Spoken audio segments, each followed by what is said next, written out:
பெயர்ச்சி யார் யாருக்கெல்லாம் எப்படி இருக்குது, எந்தெந்த ராசிக்காரர்களுக்கு யோகத்தை அள்ளித்தரப்போகிறது, இந்த குரு பெயர்ச்சியால் யாரெல்லாம் முன்னுக்கு வரப்போகிறாங்க அப்படிங்கிறதெல்லாம் யோசித்து ஒவ்வொரு நாளும் ஒவ்வொரு ராசிக்காரருக்கும் விரிவாக குரு பலன்களை நாம் பார்த்துட்டுருக்கோங்க.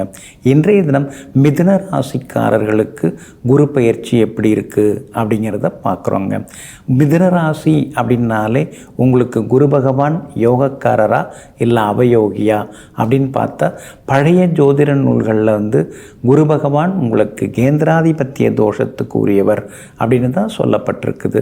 ஆனாலும் கடந்த ஒரு வருடமாக உங்களுக்கு நிறைய பேரை அவர் அறிமுகப்படுத்தி வச்சார். உங்கள் நட்பு வட்டத்தை அதிகமாக்கினார். குடும்பத்தினுடைய அடிப்படை வசதி வாய்ப்புகள், அடிப்படை தகுதிகள் அதை கொஞ்சம் மேலே கொண்டு வந்தார்.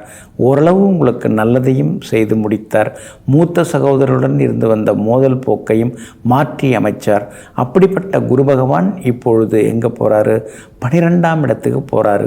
லாபஸ்தானத்தை விட்டு 12ஆம் இடத்துக்கு போகிறார். அப்படி இருக்கிறதுனால ஆரோக்கியத்தில் கொஞ்சம் நீங்கள் அக்கறை காட்டணும். திடீர் பயணங்கள் எல்லாம் உண்டுங்க.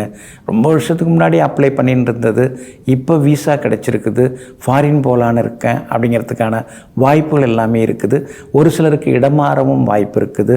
சொந்த ஊரை விட்டு வெளியூருக்கு வர்றது, அதே மாதிரி வந்த ஊரில் வீடு மனம் வாங்கிறது, அதற்கான யோகங்களையும் குரு பகவான் உங்களுக்கு நிச்சயமாக தருவாருங்க.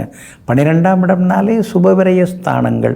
என்ன அடுத்தவங்களுக்கு பணம் கொடுத்து ஏமாந்துடக்கூடாது. அதே மாதிரி அடுத்தவங்களை எந்த வகையிலுமே புண்படுத்துகிற மாதிரி பேசக்கூடாது. அடுத்தவங்கள்ட்ட எதையும் கொடுத்து இழந்துடக்கூடாது. அதுதான் ரொம்ப ரொம்ப முக்கியம். ஏன்னா கடன் கொடுத்தீங்கன்னா திரும்பி வர்றது. 12ஆம் இடம்னாலே என்ன, விரயத்தை கொடுக்கக்கூடியது. 10 வருஷம் நெருக்கங்க, கேட்டார்னு கொடுத்த ஆனால் இன்னமும் தரல அப்படிங்கிற மாதிரி சூழ்நிலைகள் வராமல் பார்த்துக்கிறது ரொம்ப ரொம்ப நல்லதுங்க.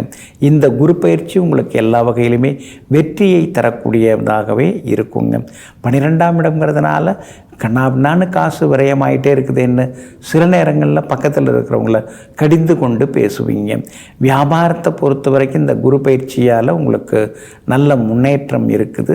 அடுத்தடுத்து வாடிக்கையாளர்கள் அதிகமாக வர ஆரம்பிப்பாங்க. எல்லா வகையிலும் உங்களுக்கு செல்வாக்கும் அதிகரிக்குங்க. அதே மாதிரி கணவன் மனைவிக்குள்ளார அனுசரித்து போயிடுறது ரொம்ப ரொம்ப நல்லதுங்க. உத்தியோகத்தை பொறுத்த வரைக்கும் எல்லா வகையிலுமே உங்களுக்கு நல்ல பேர் கிடைக்குங்க. உத்தியோகத்திலேயும் உங்களுக்கு செல்வாக்கு அதிகரிக்கும். சிலருக்கு இடமாற்றம் வரும். ஏன்னா 12ஆம் இடத்துல குரு பகவான் இருக்கிறதுனால இடமாற்றம் உண்டு. எதிர்பார்க்குற மாதிரி இடமாற்றம் நல்லாயிருக்கும். ஒன்றும் கஷ்டப்படுற மாதிரிலாம் எதுவுமே இருக்காது. புது வேலையும் கிடைக்கிறதுக்கான வாய்ப்புகள் எல்லாமே இருக்குது. எல்லா வகையிலுமே நீங்கள் ஜெயிச்சும் காட்டுவீங்க. வியாபாரத்தில் நீங்கள் விருப்பப்பட்ட மாதிரி புது வாடிக்கையாளர்கள்லாம் வருவாங்க. புது பங்குதாரர்களும் வர்றதுக்கான வாய்ப்புகள் எல்லாமே இருக்குதுங்க. மற்றபடி இந்த குரு பயிற்சியால் உறவுகள், சொந்த பந்தங்கள் அவங்கெல்லாம் தேடி வந்துட்டு போவாங்க.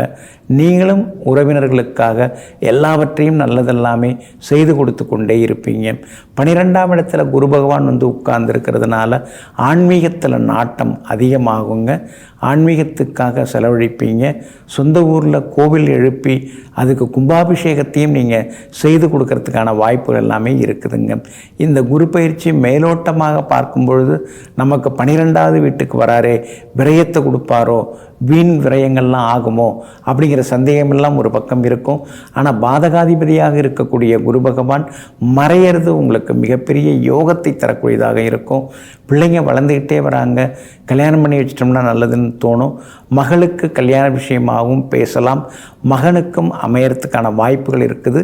எல்லா வகையிலுமே நீங்கள் ஜெயிச்சும் காட்டுவீங்க.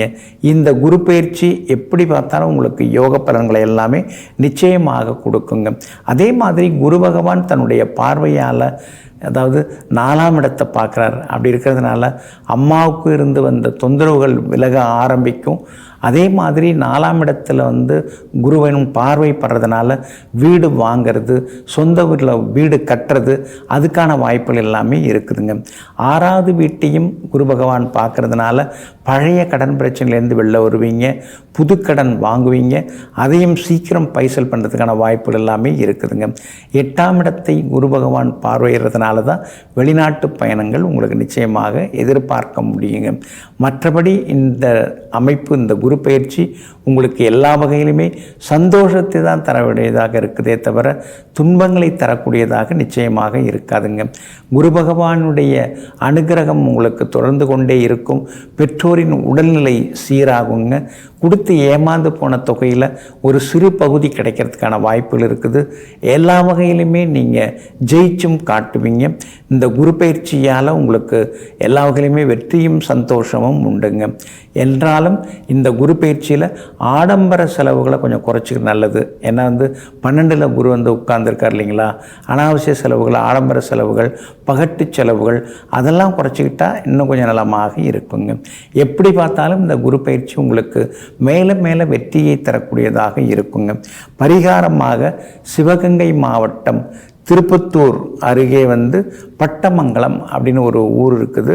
அங்கே அருள்பாலித்து கொண்டிருக்கக்கூடிய ஸ்ரீ தட்சிணாமூர்த்தி சுவாமிகளை சென்று வணங்கினா அந்த தோஷம் எல்லாமே விலகி உங்களுக்கு நல்ல அமைப்புகள் உருவாகும். எதிர்கால அமைப்புகளும் ரொம்ப சிறப்பாக இருக்கும்.